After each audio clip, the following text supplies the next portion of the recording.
কেন সাজিয়েছো? আমরা তো হানিমুনে যাচ্ছি। তোমার জন্য। পছন্দ হয়েছে? অনেক পছন্দ হয়েছে।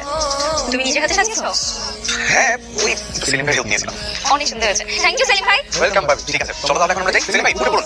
এই দাও, সেলিম ভাই কোথায় যাবে? আমরা হানিমুনে যাচ্ছি না? হ্যাঁ, কিন্তু গাড়িটা ড্রাইভ করতে হবে না? সেলিম ভাই যাওয়ার কি দরকার? তুমি তো ড্রাইভ করতে পারো, তুমি ড্রাইভ করবা। সেলিম ভাই আপনার যাওয়ার দরকার নেই। হাইওয়ে দিয়ে যাবো, অনেক রিস্ক কিন্তু। কিচ্ছু হবে না, আমি আছি তোমার পাশে, কোনো সমস্যা নেই। I will manage. আসো তো সেলিম ভাই, আসি। হ্যাঁ ঠিক আছে। এত আস্তে চালাচ্ছ কেন? আমাদের আগে তো রিক্সা চলে যাচ্ছে। আমি এর থেকে জোরে চালালে গাড়িটা কন্ট্রোল করতে পারবো না মিথিলা। পারবা, পুরো রাস্তা ফাঁকা আছে। যাও। আচ্ছা ঠিক আছে, চলো।